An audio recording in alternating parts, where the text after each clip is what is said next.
Waalaikumsalam, Bu Guru. Monggo diperkenalkan dulu. Kenalkan, saya nama Beri Saada, Kepala Sekolah Tika dan Hati Saharjo. Mau apa, Bu Erwin? Ya, maaf Bu Guru, saya mau sedikit bertanya-tanya wawancara tentang terkait tugas saya di modul 3-1 pendidikan guru penggerak. Monggo. Ya, minta waktu sebentar ya Bu. Monggo. Nah, ini bertadi saya ingin meminta sedikit waktunya Bu Guru untuk wawancara terkait tugas saya di modul 3.1, yaitu pengambilan keputusan yang berbasis nilai kebajikan yang mana mengutamakan kepentingan anak-anak. Terima kasih Bu Guru. Nah,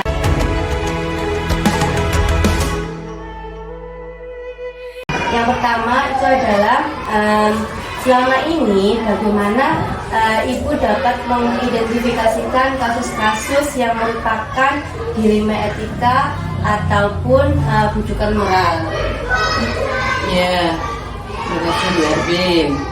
Untuk mengidentifikasi mudah saja Bu Erwin. Jadi sesuatu itu dikatakan bujukan moral.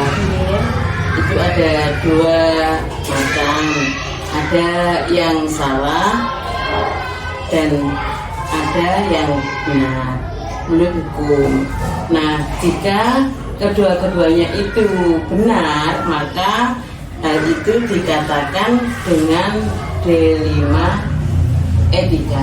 Terima kasih Bu Guru.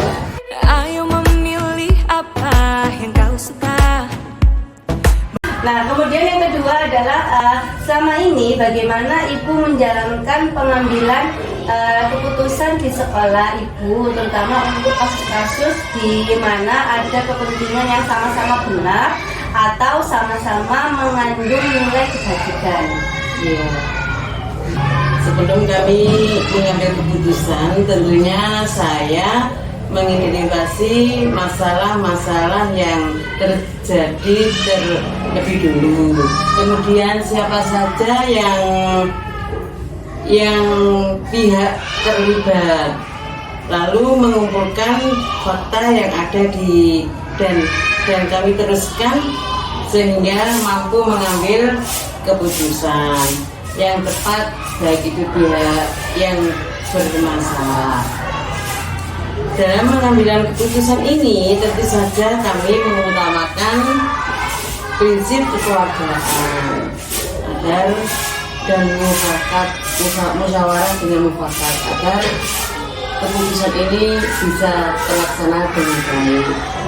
Terima kasih Bu Guru. Merdeka belajar wujud yang nyata. Kemudian yang ketiga adalah langkah-langkah atau prosedur seperti apa yang bisa Bu Guru lakukan selama ini untuk menangani atau menyelesaikan masalah-masalah tersebut. Adapun langkah-langkah pertama yang saya ambil adalah dengan memanggil kedua belah pihak yang bermasalah untuk dimintai keterangan supaya saya mengetahui di mana keterlibatan permasalahan tersebut.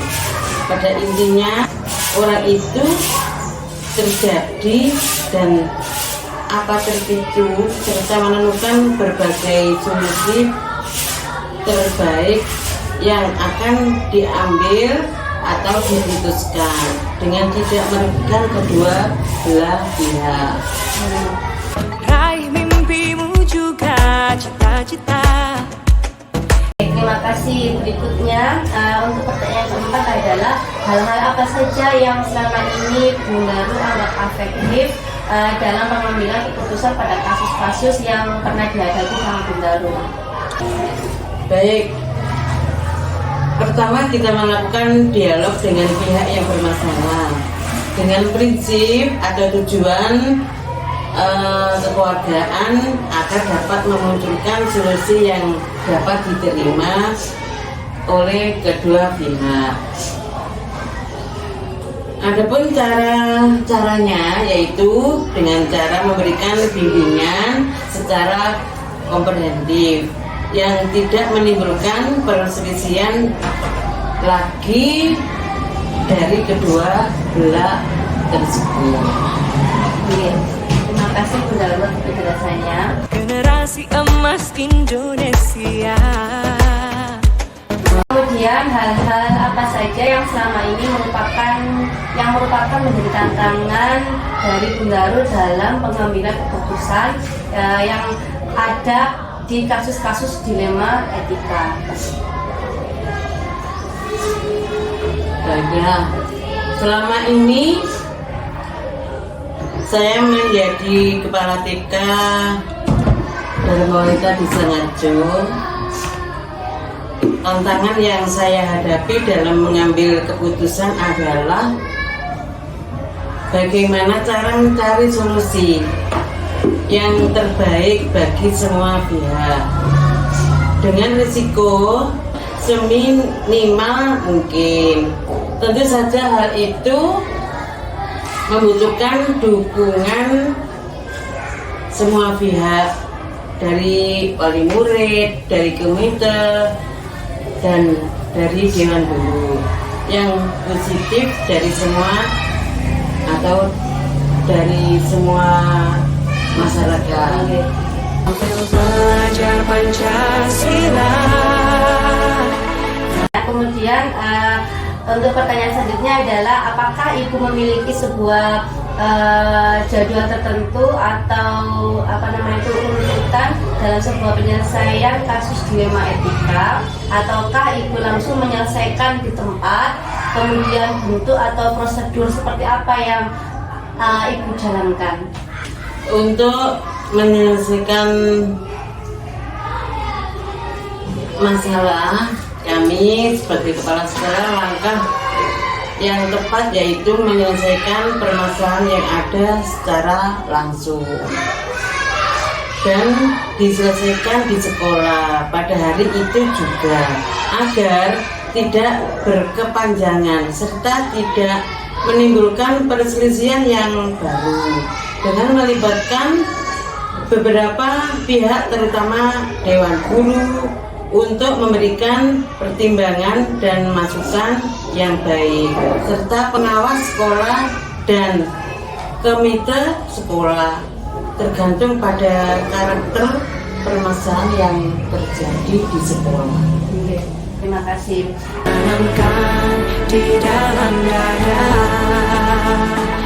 Kemudian adakah seseorang atau faktor-faktor apa yang selama ini mempermudah atau membantu Ibu dalam pengambilan keputusan dalam kasus-kasus dilema etika? Baik, setiap permasalahan yang ada selalu saya bawa dalam musyawarah atau rapat Dewan Guru agar lebih cepat menemukan solusi yang terbaik.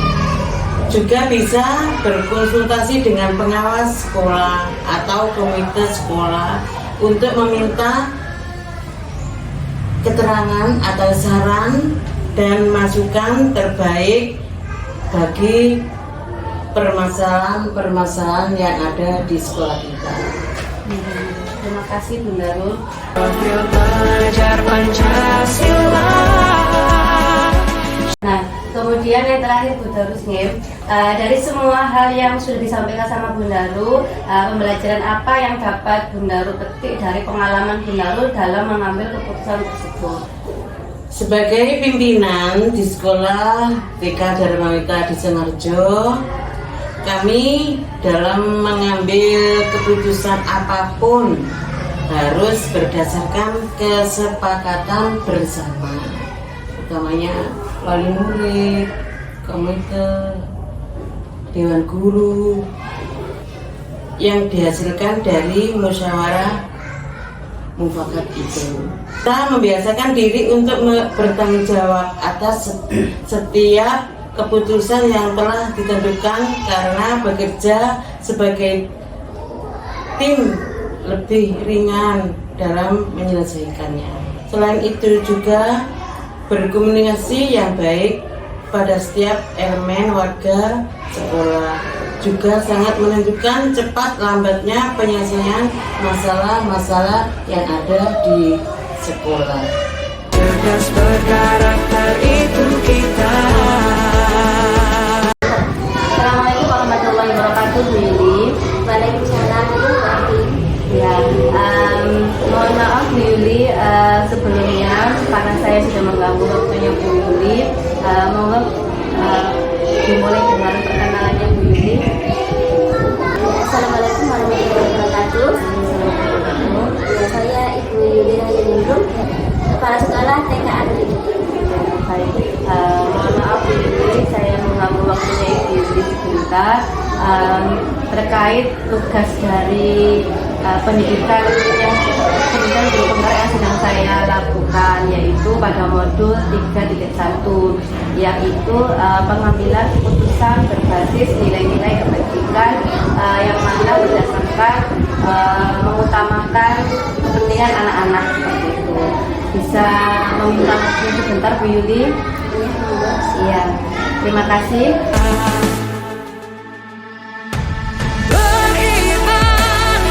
Untuk yang pertama, yaitu selama ini bagaimana Bu Yuli dapat mengidentifikasikan dari kasus-kasus yang merupakan dilema etika atau kesukaan moral.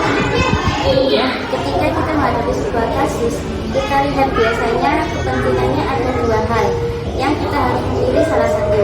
Kedua-duanya ini sama-sama benar, sama-sama bagus, sama-sama baiknya. Nah, itu yang disebut dengan dilema etika.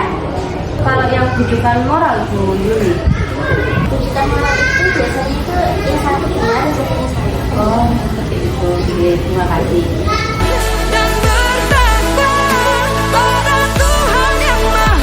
Kemudian yang kedua, bagaimana selama ini Bu Yuli menjalankan pengambilan keputusan di sekolah ini, terutama untuk kasus di mana ada dua kepentingan yang sama-sama benar atau sama-sama mengandung nilai kebajikan.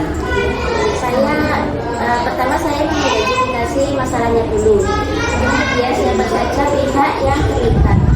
Lalu mengumpulkan faktanya, sehingga mampu mengambil keputusan yang tepat bagi pihak yang benar. Ya, terima kasih Bu Yuli.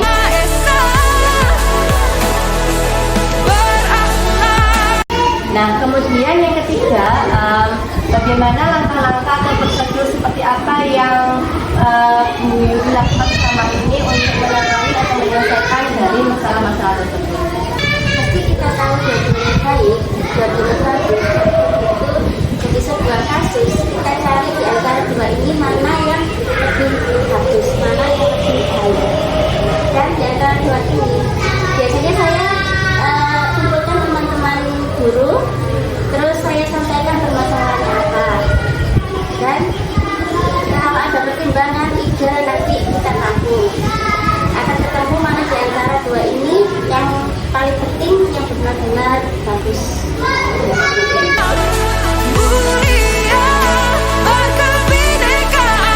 Kemudian yang pertanyaan berikutnya adalah hal-hal apa saja yang selama ini Ibu anggap efektif dalam pengambilan keputusan pada kasus-kasus yang pernah dihadapi oleh Ibu?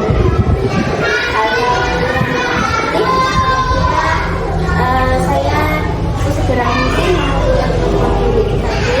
terus saya sampaikan lagi permasalahannya itu tadi. Ini harus segera ambil keputusan yang baik, yang mana di antara dua hal ini sama-sama baiknya. Kemudian kita lihat aturan-aturannya pada kasus itu. Setelah itu kita rekap. Setelah kita rekap, kita cari mana manfaatnya yang paling baik. Setelah itu baru kita memutuskan mana yang baik, itu yang baik. Seperti itu. Oke.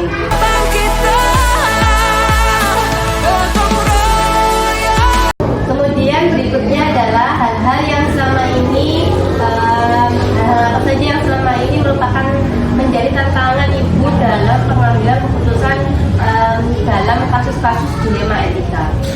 Selama saya menjadi kepala sekolah di TK Budaya ini, itu tantangan yang saya hadapi dalam pengambilan keputusan adalah bagaimana cara mencari solusi yang terbaik.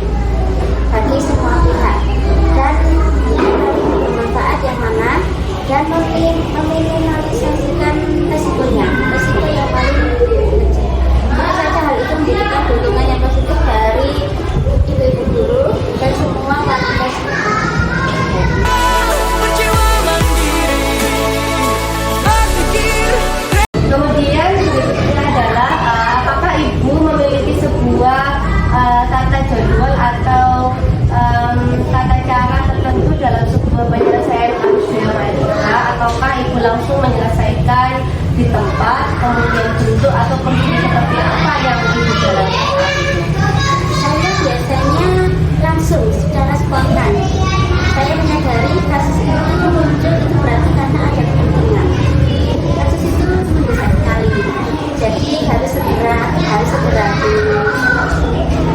saya tidak dilakukan. Saya tidak pernah menentukan atau menentukan waktu atau tempat atau jadwalnya di mana. Begitupun juga segera saya butuhkan itu guru, terus masukan-masukan yang ada itu saya rekap, terus saya ambil mana yang paling terbaik, kemudian menjadikan sebuah keputusan.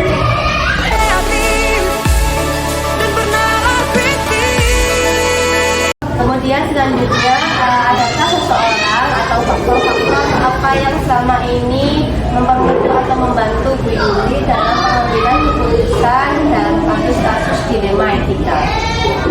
Faktor-faktor yang mempermudah mengambil keputusan yaitu tentunya karena ada teman-teman guru tadi, teman-teman yang solid, yang mudah dibutuhkan, yang mudah diajak bicara, dan kita masukan langsung memberi masukan. Dan kalau saya sudah ambil keputusan, teman-teman guru itu mendukung, siap. Dan setelah saya bilangkan kepada warga sekolah, insya Allah semua dibaca. Terima kasih Bu Yuli.